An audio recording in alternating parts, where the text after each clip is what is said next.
Hello दोस्तों, good morning. जय SSB guerrilla, तय एसएसबी गुरिल्ला। तो दोस्तों, एक वीडियो मेरे को फिर से प्राप्त हुई है हिमाचल के देवराज पुजारी के द्वारा। तो उसमें हमारे प्रीतम सिंह जी कुल्लू में मीटिंग कर रहे हैं और बता रहे हैं कि आने वाले 4 नवंबर को किस तरह से गुरिल्लों के उनका हक मिलेगा और या नहीं मिलेगा। तो पूरी वीडियो आप देखिएगा।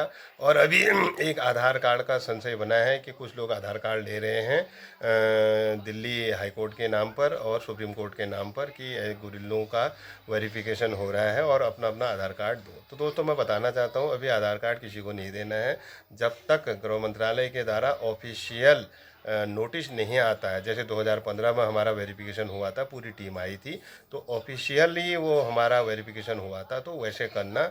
बाकी इन फर्जी जो कर रहे हैं नेता लोग, लीडर लोग, इनको अपना आधार कार्ड मत देना, ठीक है। पहले तो बात मैं ये बताना चाह रहा हूँ कि आधार कार्ड मांग रहे हैं हर स्टेट में कि वेरिफिकेशन हो रहा है और आप लोगों को नौकरी मिलेगी। विभाग का जो आदमी आएगा, पूरी टीम आएगी, जैसे 2015 में हुआ था सेम उसी तरह से होगा, ठीक है। अगर होगा तो आप लोगों का एसएसबी गुरिल्लों का, ठीक है। उसमें क्या है, कैसा है, और उसमें सुनने में ये आ रहा है कि अभी प्रीतम सिंह जी बता रहे थे अपनी मीटिंग में कि 40 साल तक का जो गुरिल्ला है, ठीक है, उनको नौकरी मिलेगी। बाकी लोगों को एक साथ मुआवजा या कुछ इस टाइप का मिलेगा। जैसे माना किसी की एज अभी 60 साल है तो उसे 2000 पर महीने के हिसाब से इस तरह का कुछ देंगे कह रहे थे।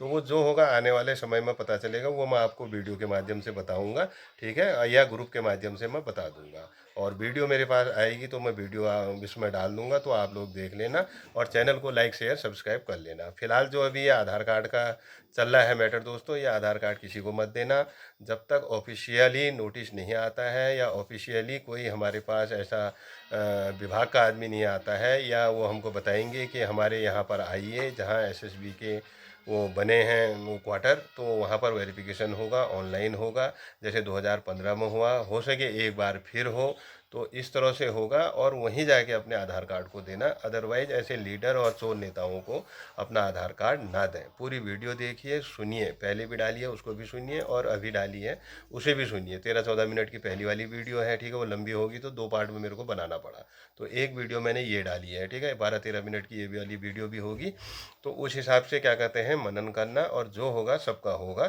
ठीक है। सुधारने के लिए आप लोगों का धन्यवाद। जैसे कि सबको मालूम है, अभी जो पीछे जो प्राकृतिक आपदा आई थी, सबसे पहले और सबसे ज़्यादा नुकसान जो हमारे जहरी थुनाग वगैरह साइड ही हुआ है। फिर भी आप लोग यहाँ पहुँचे, आपका बहुत बहुत धन्यवाद। जैसे कि आपको मालूम है, माननीय सुप्रीम कोर्ट में जो हमारा केस हाई कोर्ट में भेजा था, जो कि 1740 नंबर था, इसके बारे में बहुत डिटेल में बता चुका हूँ, ज़्यादा डिटेल में जाने की जरूरत नहीं है। कुछ एक चीज़ें मैं आपके दिमाग में लाना चाहता हूँ जिसमें कि सबको सस्पेंस हो रहा है। क्यों? जो हमारे वो विरोधी, तो मैं नहीं कहूँगा, जो दूसरे वो है, वो क्या लोगों को गुमराह कर रहे हैं। और ज़्यादातर लोगों की यही डिमांड है कि भाई मणिपुर की पॉलिसी हमारे ऊपर करो लागू। अब साथियों, जैसे 15 तारीख को जो है अक्टूबर को इसकी हेयरिंग थी, उसमें क्या हुआ, उस दिन फैसला हो जाता, लेकिन जो इसके पिछले जज होते थे वो रिटायर हुए थे। फिर जो अभी नई बेंच नहीं मिली थी, अब दिवाली के बाद नई बेंच बैठेगी। फिर जो है उसके बाद 4 नवंबर की डेट पड़ी है, उसमें फैसला हो ही जाएगा। और फैसला माननीय जज महोदय ने एक हिंट दिया है। अब यह 2 बातें हैं, 2 केस लगे वहाँ हिमाचल के। एक लगा हमारा 1740 नंबर केस है, वो वॉलंटियर एसोसिएशन के नाम से, हिमाचल प्रदेश के नाम से। और दूसरा लगा है, वो लगा इंडिविजुअल केस है, अलग अलग पिटीशन लगी है।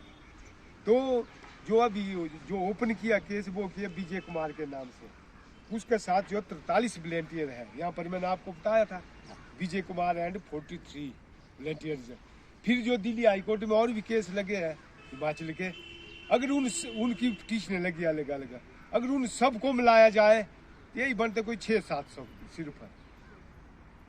तो जज महोदय ने यही बोला, भाई हम जो है अपॉइंटमेंट नहीं दे सकते हैं, क्योंकि जो दूसरा हमारे वो ग्रुप है उन्होंने मांगे अपॉइंटमेंट का, क्योंकि एक वो उनकी क्वैश हो चुकी है जो वो पिटीशन थी। प्यून्ड लेटर लगा उसमें, महकमे ने इनकार किया है, भाई हम नहीं देंगे। उसके ऊपर वो हाई कोर्ट में आए थे, लेकिन उसी केस में क्या किया उन्होंने, उनको क्या है एक लीड मैटर बनाया है। चलो अगर वो लीड मैटर विजय कुमार का बनता है, बाकी भी उनमें आते तक 600-700 कुछ है जो दिल्ली हाई कोर्ट में इस वक्त केस लगे उनके। जो हमारी वॉलंटियर एसोसिएशन हिमाचल प्रदेश की है, इसमें 2900 के करीब तो पहले लगे हैं और अभी भी इसमें जुड़ सकते हैं। मैं एक चीज़ ये बताना चाहता हूँ, तो जज महोदय ने यही बोला है, मैं जो है पॉलिसी बनाने का ऑर्डर दे सकता हूँ और वो देंगे, लेकिन वहाँ पर फिर सरकारी वकील ने यही कहा कि भाई आप जो है बाकी 17 स्टेट को ऑर्डर नहीं कर सकते। लेकिन उन्होंने फिर एक ऑर्डर निकाला, कुसुम था, उसने उसका केस था, वो जो पूरे मतलब भारत सरकार पर लागू हुआ थे हर एक स्टेट पर। जब उन्होंने वो हवाला निकाला, फिर जो है सरकारी वकील को याद आया और वो एग्री हो गए। उन्होंने कहा ठीक है, जो भी फैसला आप देते हैं ये मान्य होगा। अब जो दूसरे साथी हमारे, जो दूसरे वो है, अब वो क्या प्रोपेगेंडा कर रहे हैं, क्योंकि मेरी बहुतों से बात हुई, ये मैं क्लियर करना चाहता हूँ। और आपको वो यही बोलेंगे जो गए थे वहाँ पर, वो क्या बोल रहे भाई बहस ही नहीं हुई। बिलासपुर के हमारे बहुत से भाई है, और भी गए थे, कांगड़ा से भी गए थे, बहुत थे वहाँ, कोई 15-20 के करीब थे, बंगाल से तक आए थे। वो यही बोल रहे कि भाई वहाँ तो बहस ही नहीं हुई। वो बिल्कुल गलत बोल रहे हैं। वो क्यों बोल रहे गलत?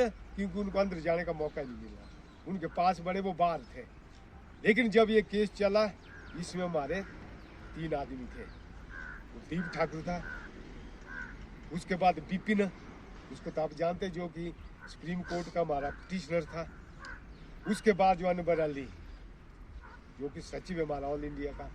फिर जो है सबसे बड़ा एक सबूत है हमारे पास है, वो उत्तराखंड के अधिवक्ता वकील है, वह उत्तराखंड के, वो वॉलंटियर्स भी है और वहाँ के उत्तराखंड एसोसिएशन के प्रेसिडेंट भी है, वो स्टेट के युद्धवीर राणा जी।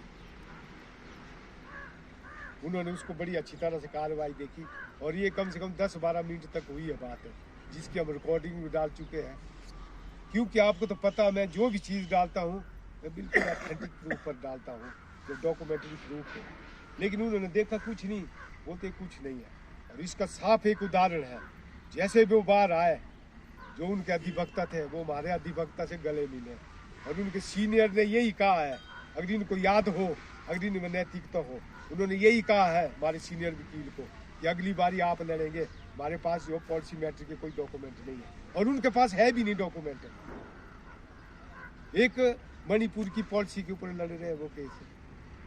अरे भाई, कोर्ट में अगर केस लड़ना आपने, उसके लिए डॉक्यूमेंट चाहिए होता है। हमने बहुत डॉक्यूमेंट लगाया। सबसे पहले जो डॉक्यूमेंट लगा है वो लगा हमारा सिलेबस है, उसमें आपकी ट्रेनिंग का पूरा वाला है, भाई आपने कितनी ट्रेनिंग की। फिर जो आपकी परफॉर्मेंस है, क्या काम किया, वो जो एक AOP प्लान की फाइल होती है, एरिया ऑपरेशनल प्लान की फाइल होती है, उसमें एयर मार्किंग होती है। आप लोग एयर मार्केट होते हैं उसमें, एक ग्रुप से 26 वॉलंटियर और 3 बार से महिलाएं, वो एयर मार्केट होती है। एक सर्कल में मतलब आप एक ग्रुप से 29 को करो गुणा, ये कम से कम 700-800 जो है एयर मार्केट होते हैं। वो पूरे वॉलंटियर का एयर मार्केट होते हैं। वो बिल्कुल रेडी होते हैं, जैसे फौज में नहीं होते रखे हुए, रेडी होते रखे हुए। और जैसी जरूरत पड़ती थी उसमें तो वैसे वो साहब लोग बुलाते थे। मॉक ड्रिल होती थी आप लोगों की भी, जैसी दूसरी होती है, और आपको बुलाते थे खेत खलियान से तक हम बुलाते थे आपको। आप लोग काम छोड़ के आते थे, दाल लगाते होते थे, उसी में आते थे, इन्वॉल्व होते थे। तो वो हमने पूरी लगाई। फिर जो आपका काम था इंटेलिजेंस कलेक्ट करना, जो स्टे बिहाइंड रोल, जैसे लड़ते ना स्टे बिहाइंड रोल, जो हमारे वो साथी उनको स्टे बिहाइंड का रोल का पता नहीं है। स्टे बिहाइंड का मतलब होगा आप दिखाई दे रहे हैं, काम कर रहे हैं आप, लेकिन आपका क्या विजन है, आपका क्या असली उद्देश्य है, वो छुपा रहता है। जैसे IB वाले हैं, CID वाले, आपको लगता पता कि IB का आदमी है, ये CID का है। अगर वो बोलेंगे मैं CID का, वो नहीं ना देगा। तो वैसे ही आपका रोल था, बिल्कुल गुप्त रोल, इसलिए आपको गुप्त रखा गया था ताकि आपकी पहचान उजागर ना हो। अगर पहचान उजागर हो तो चाइना वाले वो आ जाएंगे, वो तो आपको पकड़ के ले जाएंगे। आपकी के लिए पहचान नहीं, जो हार्ड कोर के थे, हम भी हार्ड कोर के थे, शोल्डर बैच तक नहीं मिलता था, ऐसे वालों को नहीं लगा सकते थे, इसलिए कि पहचान गुप्त रखी।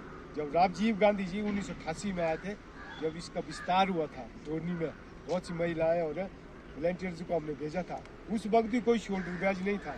सब हैरान होते थे, अरे क्या है ये। इसीलिए था हम लोगों को भी गुप्त रखा जाता था, आप लोगों को भी। और चाइना आज डरता, वो किससे डरता है? एसएसबी के गुरिल्लों से। लेकिन इस सरकार ने क्या किया, और एसएसबी वालों ने सबसे मतलब ज़्यादा तो मैं एसएसबी को दोष दूंगा। इन्होंने क्या, वो स्टे बिहाइंड रोल तो था, लेकिन आपको भी बिहाइंड ही रखा इन्होंने, आपको भी गुप्त रखा, आपको कहीं भी आगे नहीं आने दिया। जबकि नैतिकता तो ये होती है, इनको ये होना चाहिए था, कोई भी फोर्स होती है, कोई भी महकमा होता है, जो भी उसके पीछे सहयोगी होते हैं, चाहे वो राजनीतिक पार्टी हो, वो जो भी सहयोगी होते हैं उनके, उनको वो आगे लाती है, भाई ये मारे हैं, इनकी वजह से हमें। लेकिन एसएसबी आपको शो ही नहीं करती। लाओ ना, आगे देना तो सरकार में असलियत तो लाओ ना। फिर उसके बाद लगाया आपके हमने केस है, जैसे मतलब आपको बुलाते थे, ये बोलते कि हम नहीं बुलाते थे, उसका हमने लगाया एक्सरसाइज को, आरटीसी कैंप को बुलाते थे, वो हमने लगा दिया उनके पास। फिर आपकी जो भी परफॉर्मेंस है, मतलब क्या आप करते थे क्या नहीं करते थे, वो टोटल बंद लग चुका है। और सबसे बड़े एक सबूत लगाया हमने, जबकि गृह मंत्री उस वक्त ऑर्डर हुआ था, सूचना प्रधानमंत्री सुषमा स्वराज जी, उस वक्त आपके लिए बहुत से जोन बने थे और आपको एडजस्ट करने के लिए, लेकिन उन्होंने आपको एडजस्ट नहीं किया। वो लेटर हमारे पास है, वहाँ पकड़ लिया, आपने क्यों नहीं किया एडजस्ट? बहुत सी बातें हैं ऐसी। तो ये हमने ऐसे डॉक्यूमेंट लगाए ना, और भी लगे बहुत, वो मैं अभी जाहिर नहीं करना चाहता। तभी हमको उम्मीद थी कि भाई हम जो केस जीत चुके हैं, और सुप्रीम कोर्ट में हम जीत चुके थे, वो तो आपकी बदकिस्मती थी भाई, वो बेंच चेंज हुई, क्योंकि उनका रुझान ही था सरकार के फेवर में देना, और उन्होंने हाई कोर्ट में भेजा, और उसमें किसका रोल था मैं इस चीज़ में नहीं जाना चाहता, क्योंकि फिर बड़ी लंबी बात जाती है। तो फिर जैसे ही मतलब जो दूसरे वो है, मैं तो उनके एक मुझे बड़ी हैरानी होती है उनको, जो हमारा दूसरा ग्रुप है, जो मेरे साथ जुड़े हैं। हम तो गए, दिल्ली में भी जाते थे, हर जगह रैलियाँ की, बहुत कुछ किया।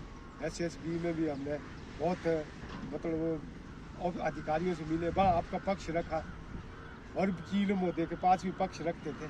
जो मेरे साथ काम करती है पार्टी, चाहे आप है चाहे ऑल इंडिया के हैं, वो इसमें इतने माहिर बन चुके हैं ना, शायद वो मेरे भी गुरु है कहीं। मुझे खुशी होती है, देखो यार आज हमने इनको बताया, आज इतना जान गए। लेकिन जो दूसरे वो है, वो अहंकारी है। कई बार मैंने उनको इनवाइट किया, आइए यार मेरे से तो बात कीजिए ना, चलो हम गलत होंगे कोई बात नहीं, हमको भी समझाए ना, ताकि हमारा केस मजबूत बढ़े। लेकिन ये नहीं आ रहे, क्यों नहीं आ रहे? उनको पता है ना, आता तो कुछ नहीं, क्या वो टिकेंगे हमारे सामने। और मैंने अभी भी उनको बोला, आप आइए, हमको संतुष्ट कराइए, हम आपके साथ आते हैं, पूरा ऑल इंडिया में तुम्हारे साथ लाऊंगा। लेकिन कहाँ से आएंगे, उनको पता नहीं किसी चीज़ का। तो ये तो बड़ी लंबी बात जाएगी। तो असल में आपका क्या मोटो था? सेवा सुरक्षा बंधुत्व। वो एसएसबी का भी लगा था, दफ्तर में जाओ, सेवा सुरक्षा बंधुत्व। आप लोगों के ऊपर वो नौकरी करते थे, आपका तो जितने भी मेरे प्यारे एसएसबी गुरिल्ला भाई हैं और जिन्होंने ट्रेनिंग की है, तो उन्होंने पूरी वीडियो देख ली होगी कि किस तरह से हमारे प्रीतम सिंह जी कुल्लू में मीटिंग कर रहे हैं। तो आने वाले 4 तारीख नवंबर के बारे में बता रहे हैं कि सुप्रीम कोर्ट किस तरह से अपना फैसला सुनाएगा, किस तरह से वकील बताएगा, किस तरह से विभाग अपनी कार्रवाई करेगा। तो वो पूरा आप क्या कहते हैं देख लीजिएगा। और वीडियो में अगर कुछ इस तरह का आपको संशय बनता है तो डायरेक्ट आप हमें, जो ग्रुप बना है हमारा ऑल इंडिया एसएसबी गुरिल्ला करके, उसमें हमको पूछ सकते हैं। अगर आप नहीं जुड़े हैं तो आप किसी के माध्यम से उसमें अपना नंबर ऐड करा सकते हैं, तो आपको हम उस ग्रुप में ऐड कर देंगे। 2-3 हमारे ग्रुप बने हैं ऑल इंडिया का एसएसबी करके, ठीक है। तो उसमें आप होइए, ऐड होइए, तो उससे आपको पता चल जाएगा कि किस तरह से हमारे आगे को कार्रवाई हो रही है। तो आज की वीडियो को यहीं पर समाप्त करते हैं। कल मैं फिर मिलता हूँ आपको नई वीडियो के साथ, तब तक के लिए जय देवभूमि।